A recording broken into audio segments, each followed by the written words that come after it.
At the beginning of the movie, we see a man rowing across a river where he manages to catch a fish. As he struggles to remove the hook from the fish's mouth, he accidentally pricks his own thumb with it. That night, strange wounds erupt across his body, forcing his family to rush him to a healer named Suli. Once there, they restrain the man in a chair, while Suli begins a ritual, during which he screams in agony. She urges him to stay strong and places a piece of dough on one of his wounds. When she removes it, she finds blood smeared on it and realizes that he has been cursed.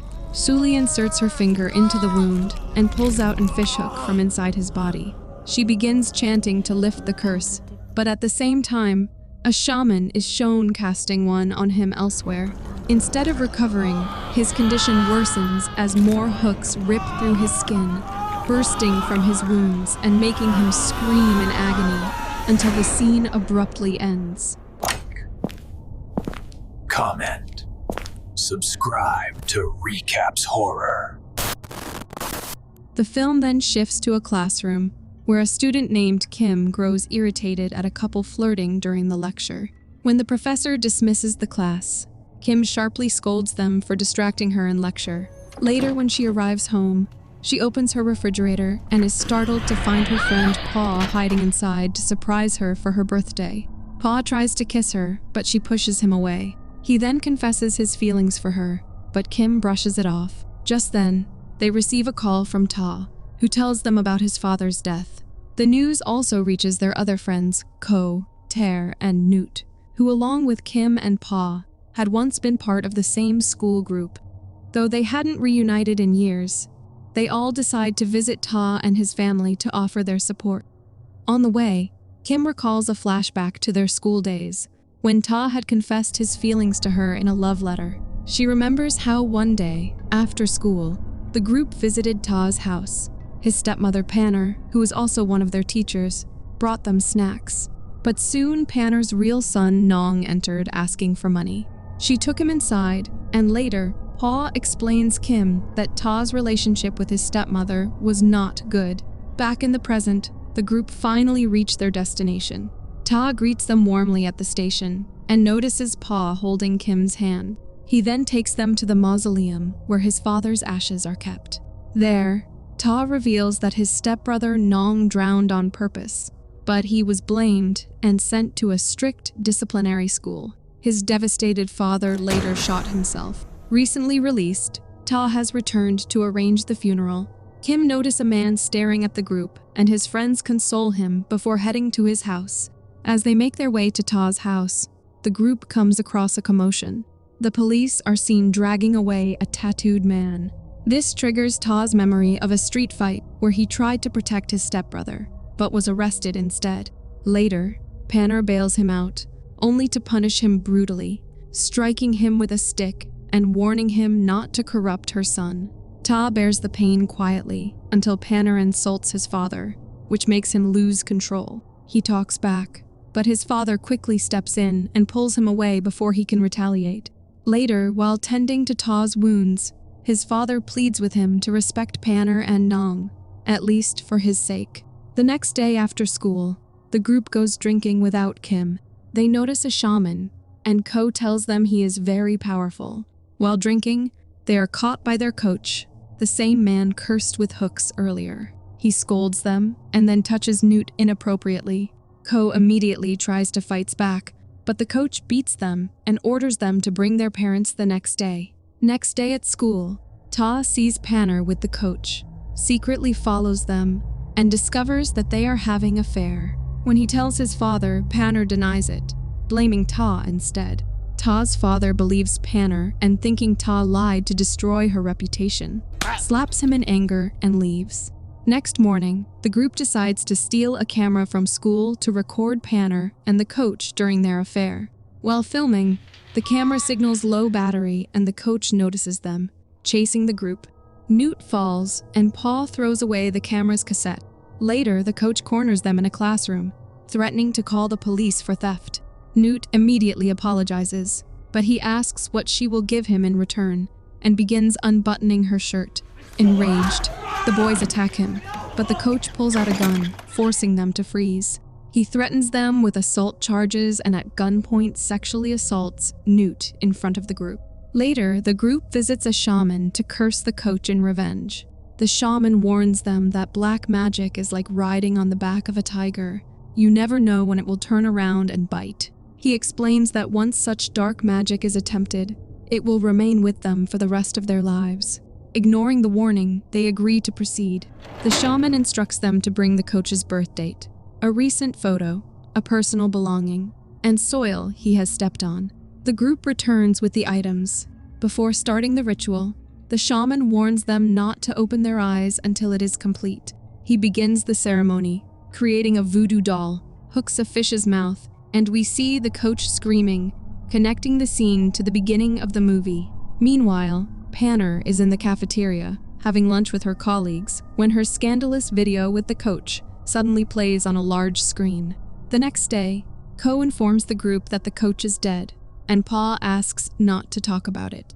Suddenly, they hear a commotion in the school and find Panner in the faculty room, repeatedly stabbing her legs while chanting a ritual prayer, seemingly unfazed by the pain. The flashback ends and Pa asks Ta why his stepmother never attended his father's cremation. Ta says he doesn't know. He just lives his life. She has hers, and they don't talk much. The group then arrives at Ta's riverside cottage. Kim pays the boatman 50 baht per person and notices that he gave back too much change. The group greets Ta's grandmother, who coldly ignores them. Ta instructs them not to approach her or bother her. As they enter the room, Ta tells them to go greet Panner first at the main house while he prepares their beds. On their way to Panner, the group wonders how she will react upon seeing them. When they arrive, Pa compliments her beauty. Panner then notices Newt's nails, and when Newt asks what's wrong, she suddenly receives a phone call and steps outside to attend it. Meanwhile, Panner asks everyone about their studies, and Kim explains on behalf of the group. Just then, Newt returns saying she couldn't get any signal. Panner says the signal only works near the old shrine. Newt then reveals that her father is in the hospital, and she needs to leave urgently. Hearing this, Ter gets upset, so Newt kisses her on the lips to console her. The group catches them kissing and immediately starts teasing them playfully. Later, Pa asks Ter if she has seen Ta. She replies that she saw him in the garden and mentions that he seems uncomfortable seeing her and Kim as a couple, suggesting Pa should clear things up with him. Meanwhile, Ta recalls the day Kim broke up with him, saying she wanted to focus on her studies and become a doctor, leaving him devastated. In the present, Kim changes clothes in her room when she suddenly hears a strange noise. She steps outside, thinking her friends are pranking her, but finds no one. She then walks toward the grandmother's cottage and hears unsettling noises from inside. Suddenly, a window swings open, startling her, and she bumps into Pa, who dismisses her fear and tells her he needs to talk to her. Later, Kim confronts Ta about their past and firmly tells him that she and Pa are in a relationship and he should accept it. Ta admits that he still loves her, but Kim insists he must forget what happened between them. Afterward, Kim and Ta rejoin their friends, who playfully drag them into the river.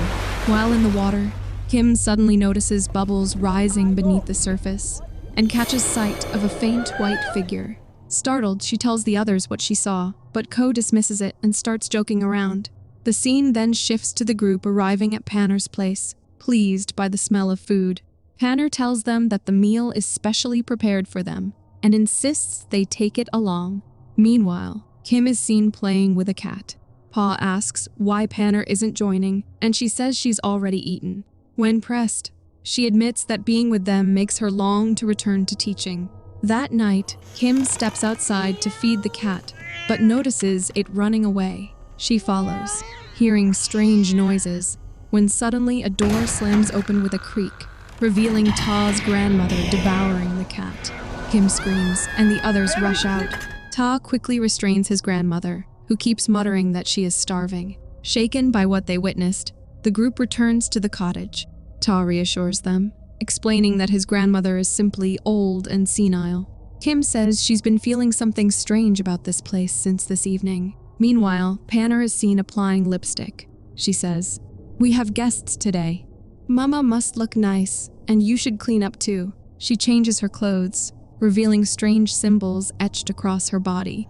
She then drags out a bed, holding Nong's corpse, speaking to him as if he were still alive. She tells him she knows he is with the three-eyed god, but admits she still worries about him. Picking up a blowtorch, she says, "Mommy will clean you up now, so you'll be pure." At the same time, the group prays at a nearby shrine to ward off evil spirits, but the incense they light extinguishes as soon as they leave. Meanwhile, Panner pulls out the preserved head of the shaman who had cursed the coach. She then brings out 5 decayed bodies stored in large pots, attaches the group's photographs to each corpse, and begins chanting a dark incantation. Back at the cottage, the group enjoys the dinner Panner prepared. Suddenly, Ko feels something in his mouth and spits out a fingernail. Pa coughs up a pierced tongue. Kim spits out a contact lens, and Ter gags before expelling an eyeball. Horrified, they realize the meat they are eating is newts, and all start vomiting. Panicked, they search the cottage for Panner, but find her nowhere. A sudden breeze hits Kim, and veins appear in her hands. Blood drips from her nose as she trembles toward a cabinet, grabs a video camera, and collapses. Later, when Kim regains consciousness, she appears normal again. However, Ko watches in horror as the video shows Panner consuming the shaman's flesh and then violently attacking the person filming, and he shows it to everyone. Meanwhile, Panner is seen speaking to corpses. She cuts her hand, smears her blood onto a corpse with Ter's photo, and recites a spell. Immediately, Ter feels a breeze hit her face. She rubs her eyes and begins seeing ghosts that no one else can. Terrified, she panics, and the group decides to leave the place. At that moment, they notice a boat approaching from the opposite side. Suddenly, Panner startles the boat driver, causing him to fall into the water as the boat speeds toward the group. In the chaos, Kim falls into the water, but Ta jumps in to save her. While underwater, Kim experiences a vision of Ta's father and Panner. She sees Ta's father tied to a chair, with Panner saying she won't let him leave her. Mercilessly, she rips off his toenails, torturing him so that he cannot leave her, even after discovering her infidelity. After Panner leaves the room, Ta's father, overwhelmed with grief, shoots himself, and the gun falls under a bed. Back in the present, Ta rescues Kim, and she immediately takes the group to the cottage. There, they find the gun under the bed. Pa asks how she knew it was there, and Kim reveals that she saw it in the vision while underwater. Suddenly, they hear a tapping sound and are startled to see the lid of a large pot tapping on its own. As Kim lifts the lid, soaked mangoes are revealed, but to their horror, a body rises from the water. When the boys turn the pot, they are shocked to see that it is Ta's father's corpse. Pa asks Ta what is happening, recalling that they had attended his father's cremation. Ta says he was likely fooled like them. Just then, the door shuts on its own. The lights flicker, and pictures fall from the walls. Ter starts seeing ghosts again, and Ta suggests moving to the sacred room. Despite this, Ter continues to see apparitions, and Kim gets trapped inside. Everyone tries to help her, and the group enters the sacred room through another door. Ta reassures them that they will be safe inside. Meanwhile, Panner is seen talking to the corpses, treating them as if they were the group members. She demands they confess who the mastermind is and warns that she will teach them all a lesson. Inside the room, Ter begins praying and apologizing for her past mistakes, admitting she should never have been involved in black magic. Ko tells her to shut up, and an argument erupts between them. Ter starts speaking nonsensically, prompting Pa to slap her, reminding everyone they had agreed never to mention that incident again. He urges the group to pray. Meanwhile, Panner uses a salamander for her black magic. While the group prays, Ter suddenly starts laughing as if possessed. She taunts, "What are you all praying for? Nothing can protect you." Suddenly, the lights go out. Pa lights a candle, and they are horrified to see that the heads of the god idols are broken. Ter continues laughing. Ko urges Pa to shoot her, but Kim stops him. Ko grabs the gun, and as he is about to fire, Panner casts black magic on him. He starts choking and in panic. Ko rips off his shirt, and horrifyingly, multiple salamanders claw their way out of his body, causing unbearable pain. He screams as the creatures emerge, and eventually he dies. After that, Pa tells Kim to stay with Ter while he and Ta go to hunt down Panner. As they leave, the ghosts continue tormenting Ter. Terrified, she bolts from the cottage, and Kim chases after her into the forest, but suddenly slips and falls into the water. Hearing her cries, Ta rushes to help, leaving Pa behind and alone. At that moment, Pa hears Panner's voice echoing ominously. He looks around in panic and fires his gun. Suddenly, Panner appears walking toward him, only to vanish and reappear behind him. Horrified, Pa runs away in fear.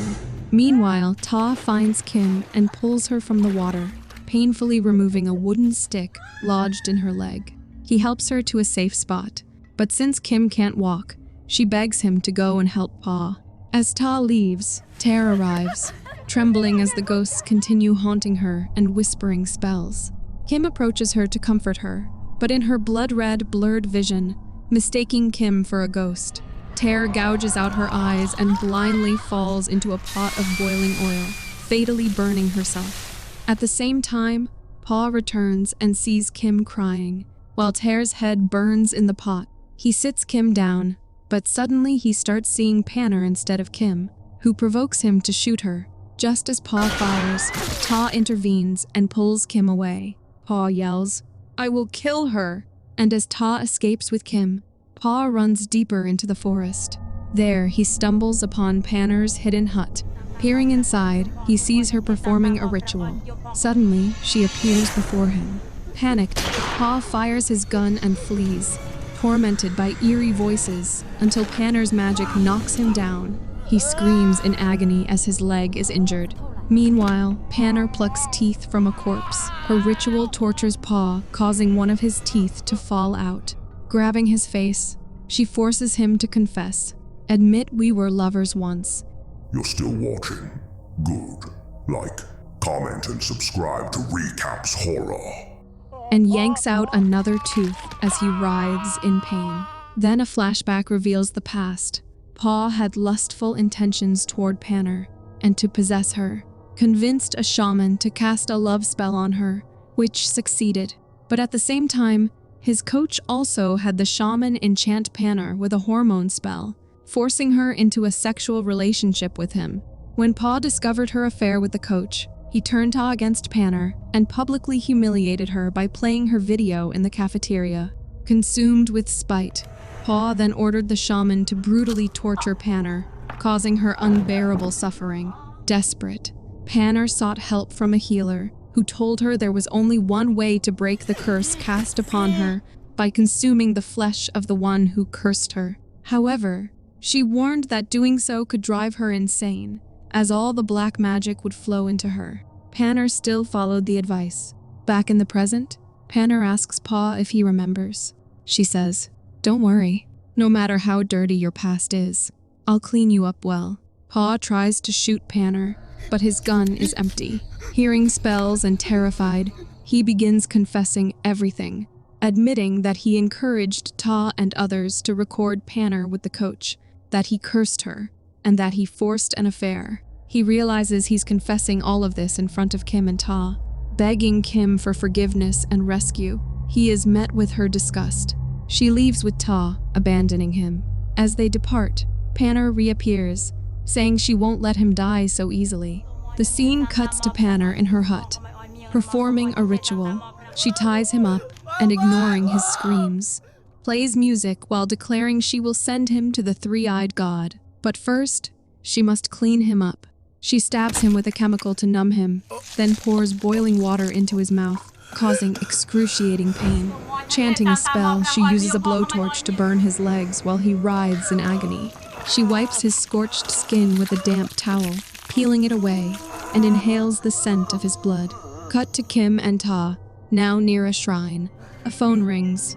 They notice Newt's bag hanging there.